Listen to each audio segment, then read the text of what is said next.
great. So let's answer the question you'll have today of how I approach all these radial keratotomy patients that you'll have seen here. Many patients who flew in from all over the world, you'll have seen how we plan for them. Well, you saw our own, I call them Mona Lisas, right? Our own patients and how they're seeing perfect vision from the radial keratotomy. So let's draw it out for you, impromptu as always, and hope people get to learn, doctors who are watching. So radial keratotomy is when your cornea, there are cuts in the cornea, right? These cuts are actually, if your cornea is like this, these cuts were made radially. Got it? Like spokes on a wheel. That used to correct nearsightedness, minus. It's a technique which was actually accidentally discovered in Russia and by a brilliant surgeon who's no more, a late Dr. Fyodorov. And this has helped many people who were nearsighted at that time. In the 80s, they used to do this a lot, right?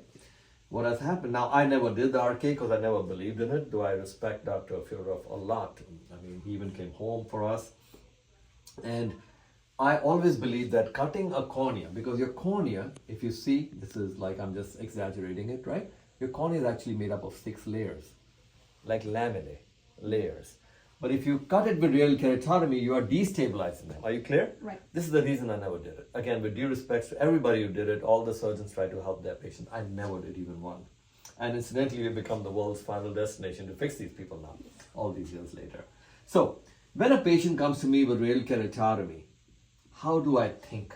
First of all, I refuse to get scared looking at the number of cuts, right? You've seen patients who come here. Most doctors see people who have 4 cuts, 8 cuts. We see people who have 16, 20, 30, Wow. 44 cuts, Yes. and we fix them. So I don't get scared by the cuts because I always believe no matter which surgeon did it, he did it with a good intention to make them see through those cuts at that time. So that cornea should still be working. Right. That's my thought process. How do I make the rest of the camera work now is my challenge. So, majority of the radial keratotomy patients by this time, in this age and time in 2025, are surely of the cataract age.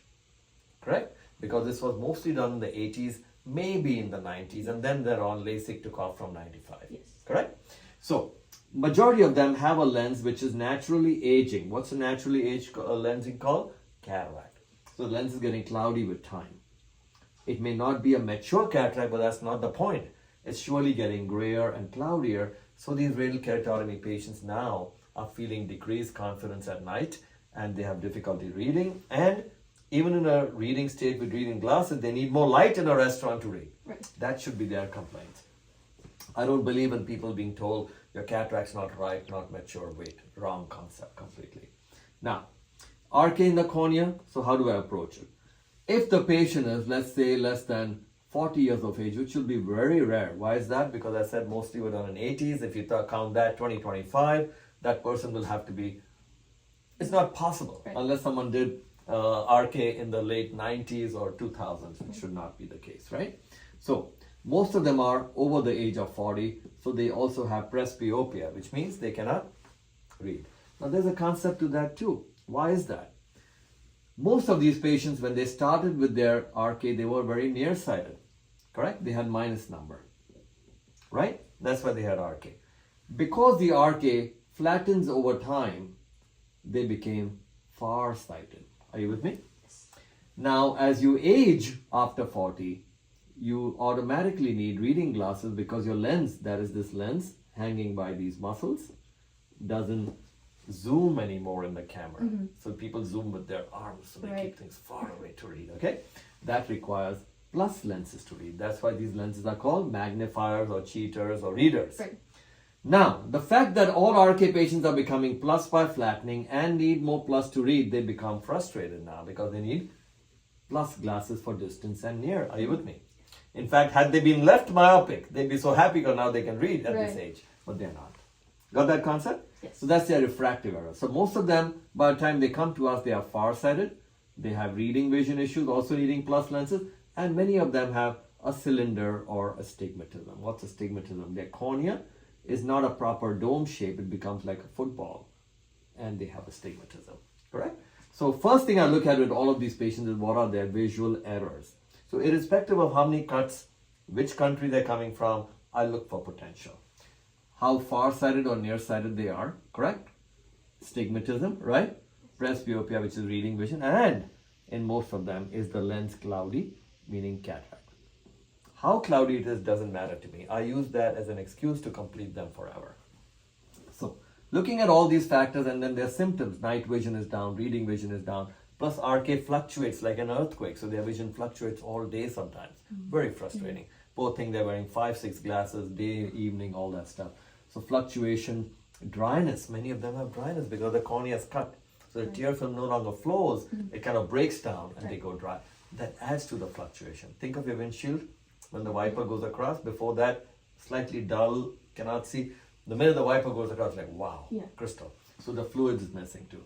So they have night vision issues, they have fluctuating vision, they have dryness going on, they have a lot of sometimes even irritation, which is a factor of dryness and the cuts. Now, additionally, the cornea could also be scarred. Sometimes we've seen so many RKs here, right? It's like scarred, florid, blind. Or it could be ectatic, like a herniated cornea, because the cuts are so deep and cut with crisscross cuts like astigmatic cuts, the cornea bulges. That bulge literally causes 5 to 7 diopters, sometimes even more astigmatism. So I look at all these things because what's my passion?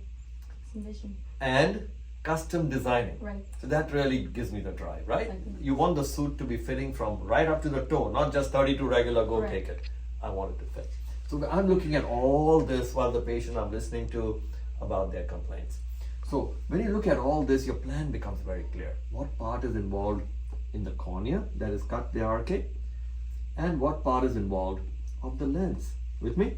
So this is already gone because most of them are presbyopic. Reading vision's gone. The lens is cloudy by now. So here's how I plan.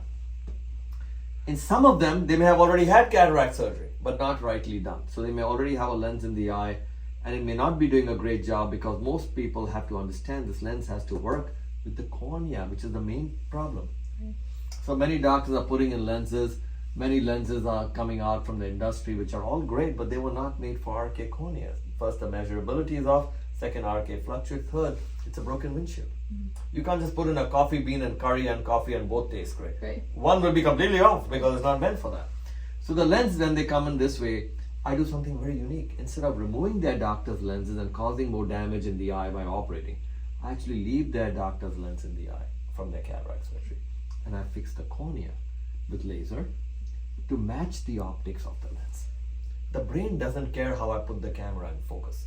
That's my way of doing it. So within minutes, you can have these people seeing despite their surgeon's lens, which may be wrong in that case. Correct? Now, when these patients come in, so what do I look for? All the refractive errors, near farsighted, astigmatism, presbyopia, night vision, reading vision, dryness, ectasia. Remember? Bulging cornea, scar cornea. I look for all this plus cataract. Now, how do I go about it? I could go in these eyes, lensoplastique. Lensoplastique, all these words that I've come up with are actually creating a super specialty for eye surgeons. If you notice, the words are difficult for a patient to mention because we don't advertise. These are not words that can be advertised. If I had to advertise, what would I call it? Super LASIK, super cataract. But we don't want hype. We don't want nonsense. Very serious work. So lensoplastique is a way of me raising cataract surgery to an artistry, to custom design vision, cancel the optical effects of the irregular corneas without touching the cornea. Got it? And that's what you saw even today morning when we did surgery. So when we do that kind of cataract surgery, I put in my special lens technologies, whatever makes sense in that particular eye. I most usually do use lenses that have high astigmatism in it. Because my own concept of using it is, I use the astigmatism axis to cancel the scars or the irregularity of the cornea. So it has more function than just astigmatism. We're using it to fool the broken glass, which is permanent, right? Because that cuts are 95% deep, correct? So when we do lensoplastique, I do it two ways. One, I'm done with this and we are done and they're seeing and they're blown away with it. Second, I do it in some cases where I plan a stage 2, where the cornea may be so distorted that I feel obligated that we should have a stage 2 where I can correct the broken cornea and give them a better shape. Why is that? Very important topic here. Normal corneas in humans are dome shaped. This is steeper, right? Center. Outside is flatter. Correct? It's called dome shaped or bell shaped. That's a hunter's cornea. We were all born humans as predators. Remember? Now with RK, the cornea becomes flat. Correct? These are oblate corneas, what preys have, frogs. So the quality is already horrible. But poor RK people, they have so many other issues going on, they're not complaining about just quality. Yeah. But we as doctors should tell those few patients who I need to do 2 stages on, you need that shape fixed. Right. But I will do it after I've done your lensoplasty. So not only is lensoplasty then becomes very responsible, I have to land in a way that I can change the shape I want based on the algorithm. So in some cases I will aim for a laser concept which can work in the center. In some cases I will land with a lens which gives me the ability to work with the laser on the periphery. All I want is that shape to become optimal. Right. So again, I call this going to Paris through Iceland. Right. Okay? So doctor, patient and doctor has to have confidence in going to the next stage. If I make any mistake here, it's over. Right. If I crash land in Iceland, there's no Louvre. There's no Right. Paris. So very important responsibility here when I do these 2-stage concepts. Plus I inconvenience our patients because safety is very important to me. I make them fly back. Like our Germany patient you saw, he's come back. Second time his wife's now coming for surgery. So slight inconvenience for them, but I do that because I need enough time for stability. Right. So what are we doing? Even if I take a couple months in these cases to have them go, come back, they're done forever. Right. Would you rather have that or still suffer? Rather Right? than- And all of them are in their 60s, so they have still a long life in front of Right. them, and I'm reversing their history. Got it? Right. Plus, we are done forever. There's no further cataract needed, there's nothing needed, and the cuts are still there because they are 95% deep. But the brain is seeing through it. That's the magic. So, in some cases, I may do stage technique. I do the lensoplastic first, and then I do my laser plastic on the cornea after I find stability. What am I looking for? Measurability and stability. Correct? In some cases, I may do the other way around, which is rare, but it's in these cases that I do that. If a patient has scarring on the cornea and I cannot measure anything. Now, I don't want to irresponsibly go and do the lensoplasty because the lens power is determined by the corneal shape. But this cornea is unmeasurable. Right. It's crazy. So now I will do my unique laser plastique, make sense out of this cornea, make it measurable so that I can then do an accurate lens surgery. I call this outside in technique. Okay. The other one was inside out technique. How simple? Perfect. Clear? Yes. My whole plan is, yes, your leg's broken and your hips cracked and your back is crooked. It's okay. Yeah. Let's not get overwhelmed. Let's look at it and go, and what's my attitude? How can I make her run and in the Olympics? Right. What am I saying now? You're a future doctor. What am I saying? You're saying that you're going to make her life better overall. Attitude is what I'm teaching. Yes. Again, attitude cannot happen without integrity. Remember, we don't advertise, we don't schmooze with anyone. Right. Patients are not even allowed to fly Right. until they get to interview me on the phone and understand philosophy and then come. So, why am I saying all this? The attitude of the doctor. If you look at all the scars and the cataract and the patients, poor thing, blind with 9 complaints, you don't go, oh, nothing can be done. Right. Or let's just put a hard contact lens on you. No, fix it. Right. But if you have the attitude that yes, everything's broken, and I did not say, can I make her walk? I said, can I make her run? And I said, in the Olympics. Olympics. So that's your attitude. If you don't have that attitude, you cannot fight for them. Right. And again, I repeat, cannot be a cowboy, cannot fool around, has to be integrity based, right? Yes. So now, in these cases, we talked about this. An additional thing I told you they all have is dryness, especially women, correct? Because naturally going dry and then RK cut the nerves. So there we do our moist therapy, remember? Where we replace all the 3 layers of their tear films and put them back into their action. What is moist therapy? As you know, I give them back their aqueous layer, their oil layer, the mucin layer, and now they have their tear film back, which also decreases their fluctuation because now the fluid is constant. Right. I do that before starting or after I finish surgery. So, how much did we learn now? Any RK patient, no matter how many cuts, I'm always looking for potential. Yes. Second, I'm always looking for lens, how cloudy it is. Doesn't matter how cloudy, but is it cloudy enough that it is one more factor or what I call culprit in our plan, which is I know from my diagnostics, right? We see them in 3D, remember? Yes. We see them. And then, how do I fix this? Either one stage or combined stage.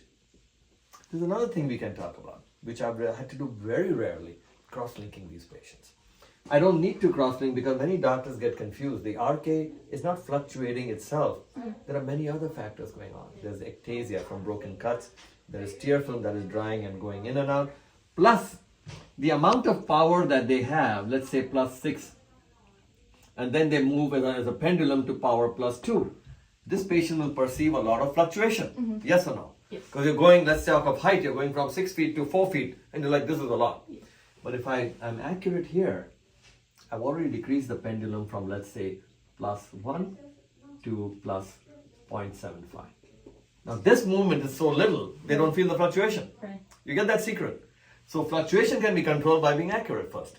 Second, tearful. Third, you have fixed the cornea with laser plastique, which I call, when I do my laser plastique on the cornea, the way the cornea heals, I call that new carpet on broken tiles. So the tiles are still broken, but the Right. carpet is tight. So the tiles stay more together so they don't fluctuate. Right. Got it? So that concept is why laser plastic is so powerful to me. I'm not cutting, I'm using their own Right. cornea to shape it. Now, having done that, you have decreased fluctuation, but in those rare cases, 1 or 2, where they still fluctuate a lot because the RK was very deep, very mush cornea, I can cross-link them. What is cross-linking? We use riboflavin drops. It's a vitamin B2. Drops on the cornea for about 20 minutes. It's a protocol we follow. And then you use a special UV light and the cornea becomes firm. I call that cellophane paper becoming plastic. Right. Can you imagine that? Yes. So again, there is no limit to what we can do for these RK patients if we take them all the way and erase their history. Right. Majority of them don't need anything besides my one-stage approach. But where I feel they're too flat, too crooked, too steep, too scarred, I can still do laser plastic. That's the plan. So single or stage concept. Now, can there be any case that we cannot help? Answer is no. Imagine as a doctor with high integrity, you're saying no case can, you Right. don't say no one can be helped. You can help everyone. Let's say they have other problems, high glaucoma, macular degeneration, meaning retina problems, right? This does limit their vision. Let's look at it for a minute. That's retina, correct? Back of the eye. So even though they have a retina problem like macular degeneration or glaucoma, any of that, that limits my potential, yes. But still, I will still fix the factors that I can fix. If the film of the camera is bad, why still leave a bad lens and a bad viewfinder in it? Fix everything that I can. Give them the best vision potential we can. Correct? Yes. So RK patients to me, no matter what their situation is, I'm always looking to fix these factors, combine if needed, but take them to a visual freedom in most cases without glasses contacts, even though you don't guarantee that. Right. Or in our heart, you got to guarantee or attempt that you're not going to let go. Now, many of them come in sometimes saying, oh, I'm happy, doctor, I'm wearing a scleral contact lens or a hard contact lens. Yes, you're happy, but what is a scleral and a hard contact lens the way I described? It's a perfect six-pack, right? Evening, you take it off, 40-inch waist. Got it? So you remove the scleral lens. Now, why does it give you vision? It creates an artificial perfect surface. It doesn't care for the RK underneath being crooked, broken. It's an artificial surface, and the patient's seeing through it. Downside, now it's a good thing, but downside is patients keep wearing this till long time. Underneath that, the cornea gets thinner, scarred, more irregular, makes my work very difficult by the time they come to me. Because now when they remove it, I'm telling them, look at your waist, and they go, I used to be perfect. Yeah. You were never perfect. It was hidden. Scleral contact lenses are also important, but after a surgeon has exhausted all the efforts. See how I speak? Yes. Give the crutch after you have fixed the fracture. Right. Not before. They will still walk, but the fracture is still there then, and it's not healing. No one's doing anything about Right. it. So that's the approach. Transplant. There is no need for transplant in any of these patients because, as I said, most of these RKs, no matter how bad, we can shape them and make them see. We can add them to the lens, make the whole optics work. Transplant, again, jeopardizes the patient's endpoint because a full thickness entry, highly interventional surgery, no promise of great vision, and a foreign tissue now. Right. Rejection is an issue. So if this is the way doctors think, like the algorithm I just spoke about impromptu now, I have to go next patient. Right? So if you look at this algorithm the way I just spoke, fix this guy, the lens, fix this guy, which is the main area of the cornea, right? It could be fluctuating, shape changes, scars, broken, all that. Combine these optics so the brain can see. That's the whole concept. So radial keratotomy patients have all these options. There is no need to lose hope. And even if they've had bad surgery, whether it's a bad laser on the cornea or a bad lens in the eye from your cataract surgery, you can be helped. Again, so please don't give up hope, and I hope this helps you guys. Yes? Very much. Excellent. Excellent.